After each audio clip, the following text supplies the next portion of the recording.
Gimana caranya hasilin uang dari YouTube? Berapa sih pendapatan YouTube kamu sebulan? Cara manage keuangan anak kosan ala cincin gimana sih?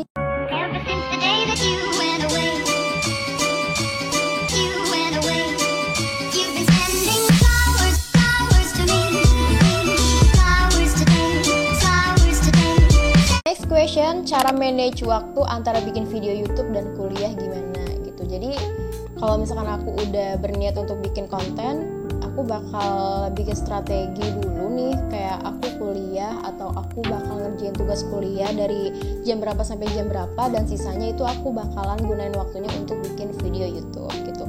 Waktu itu aku pernah tuh di semester kemarin, semester 7, itu benar-benar hektik banget karena aku kan magang dan magangnya tuh di bank. Itu kita masuk dari jam 8 dan pulangnya jam 5, tapi belum tentu juga jam 5 udah pulang gitu loh, kadang sampai setelah maghrib atau gimana. Setelah pulang ke kosan tuh yang kayak bener-bener udah capek banget gitu, bener-bener udah capek banget, mau gak mau bikin video itu kayak pas menjelang mau tidur tuh loh, jam 9, jam 10 gitu, oh my god.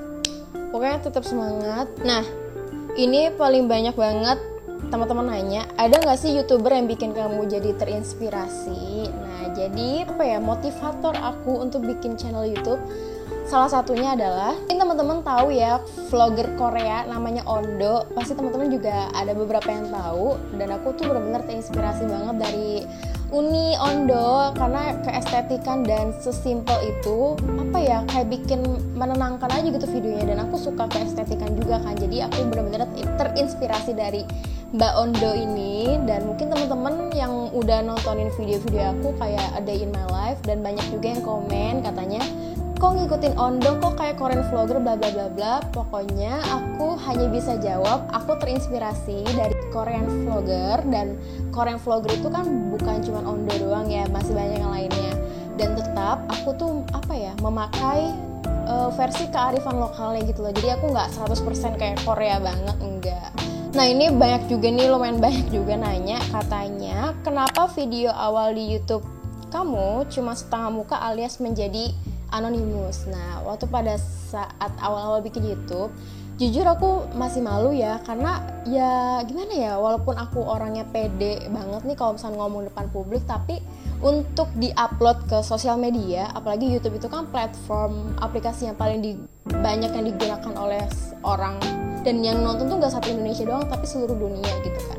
Ya udah, akhirnya aku kayak nyoba-nyoba dulu nih setengah muka, kayak bener-bener ngeberanin diri dulu nih.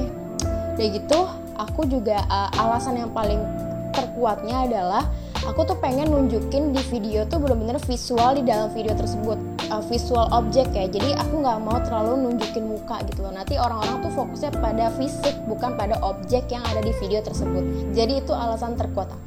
Nah, ini pertanyaan juga yang banyak teman-teman tanyain. Mungkin teman-teman yang baru pengen mulai aktif di dunia per-YouTubean, katanya gimana caranya hasilin uang dari YouTube. Jadi ngasilin uang dari YouTube itu melalui Google AdSense ya. Jadi teman-teman kalau misalkan suka nonton video-video orang, suka ada iklan muncul itu kan, nah itu nanti akan menjadi cuan buat teman-teman gitu. Nah, untuk aku sendiri gimana caranya ngasilin duit dari YouTube? Jadi waktu itu aku menyelesaikan rules dari YouTube itu kan 1000 subscriber dan 4000 jam tayang.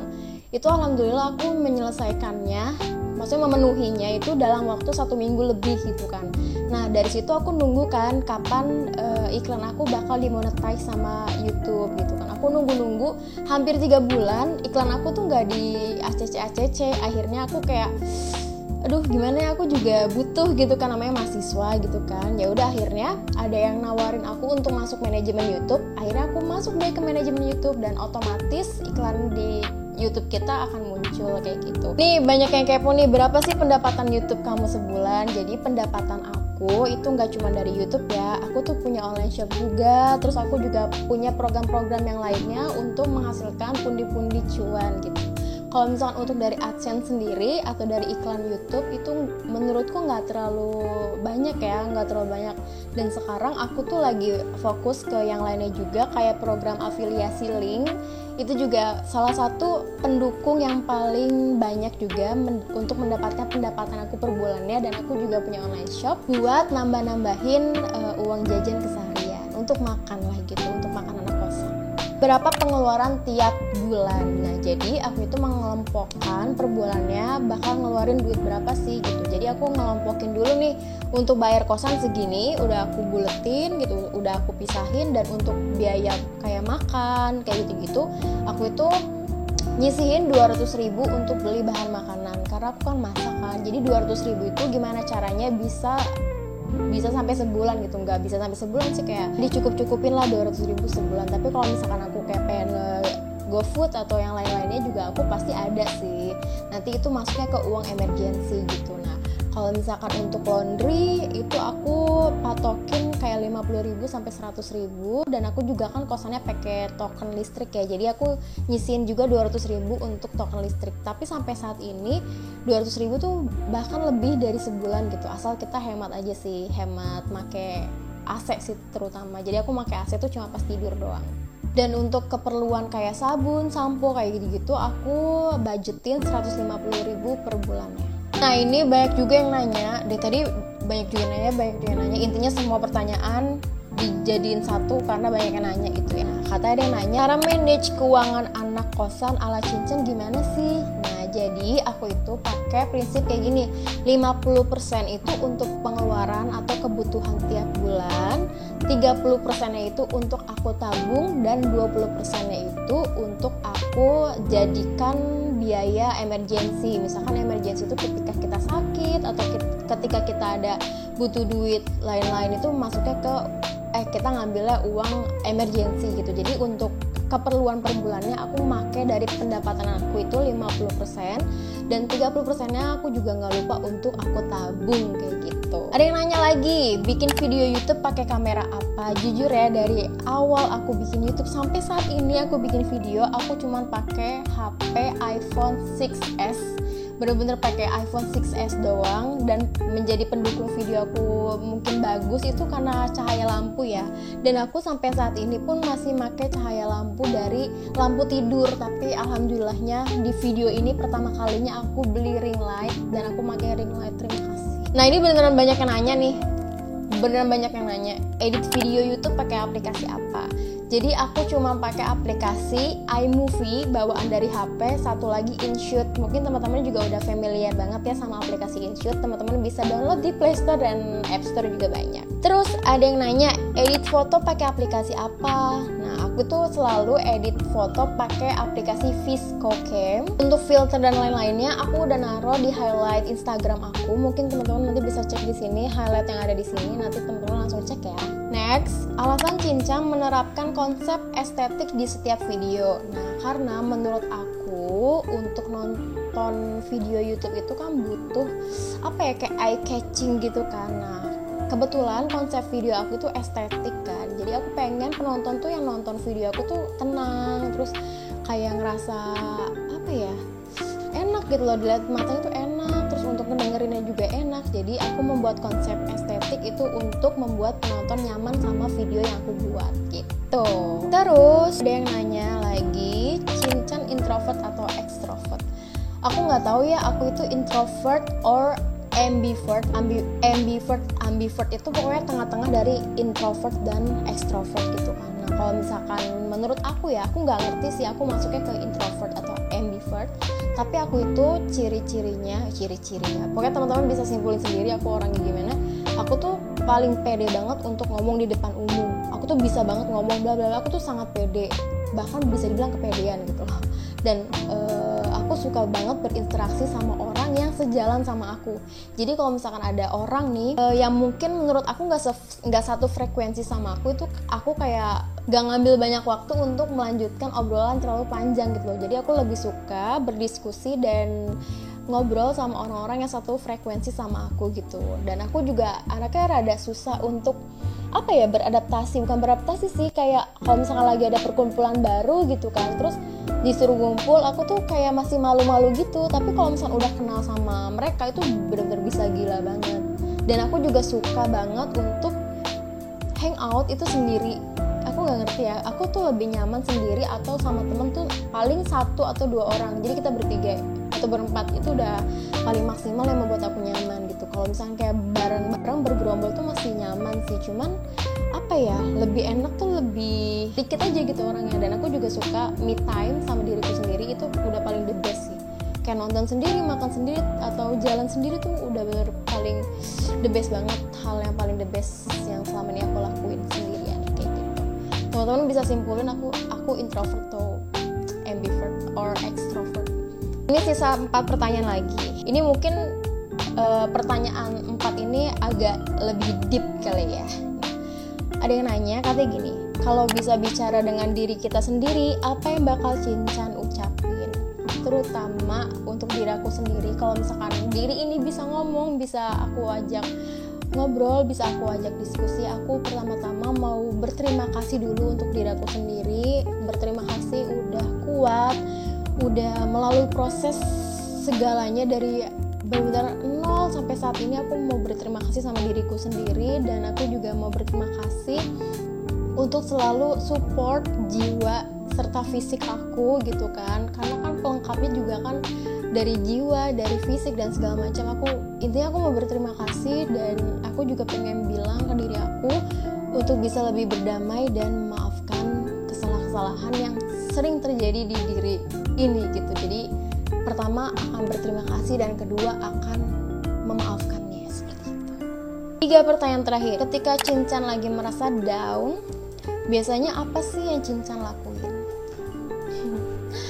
Jujur ini pertanyaan yang sulit ya aku jawab, karena sampai saat ini juga aku mungkin belum tahu jawabannya gimana, dan aku juga nggak mau terlalu ngasih advice ke teman-teman, karena aku juga lagi bener-bener struggle sama diri aku sendiri gitu loh.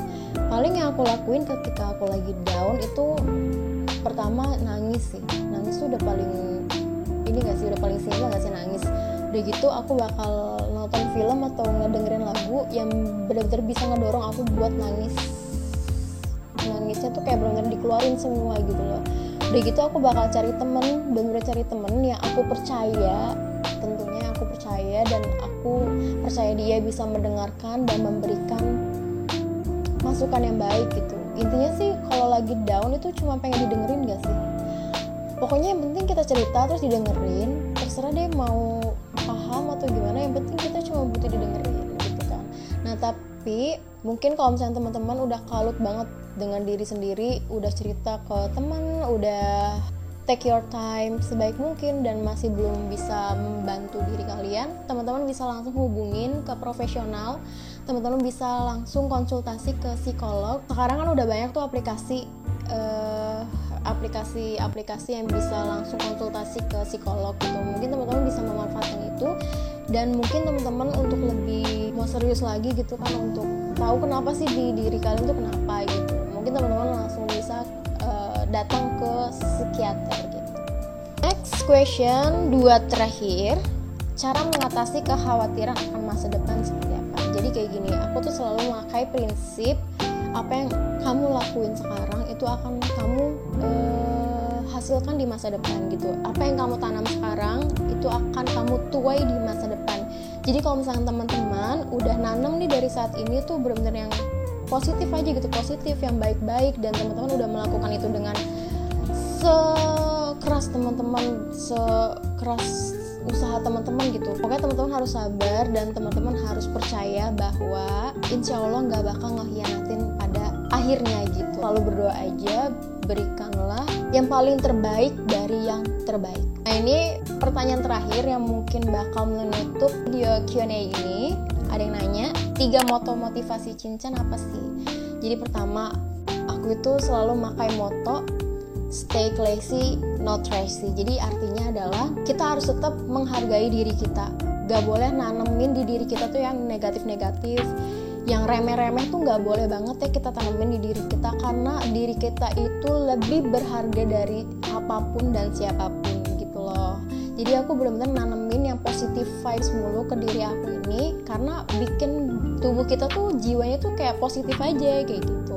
Kayak gitu. Yang kedua, moto aku itu being independent woman. Jadi dari saat kemarin-kemarin aku tuh udah menerapkan untuk tidak bergantung dengan siapapun, sebisa mungkin tidak bergantung dengan siapapun, karena yang akan menjadi tanggung jawab pada diri sendiri ya diri sendiri, bukan orang lain gitu kan. Karena orang lain tuh ya tetap dia bakalan ngurusin diri sendirinya juga gitu. Jadi lebih baik kita untuk handle diri kita sendiri dan berjuang untuk diri kita sendiri. Dan untuk moto yang terakhir, yang ketiga, aku tuh selalu menanamkan prinsip dalam diri ini kayak gini. Kalau misalkan bukan kalian yang menggerakkan dan membangkitkan diri teman-teman, diri kita sendiri, siapa lagi yang mau membangkitkan gitu loh. Jadi bener-bener prinsip itu harus ditanamkan di diri kita, dan kita harus ingat itu. Kita nggak bisa ngehandle omongan orang lain, kita nggak bisa ngehandle apa yang orang lain minta untuk diri kita, terus kita juga nggak bakalan bisa bergantung pada orang lain. Jadi kalau misalkan bukan diri kita sendiri yang ingin bergerak dan ingin bangkit, siapa lagi gitu loh. Jadi tetap semangat buat kita semua, perjalanan kita masih panjang beb, jadi kita enjoyin aja, jangan terlalu banyak stres.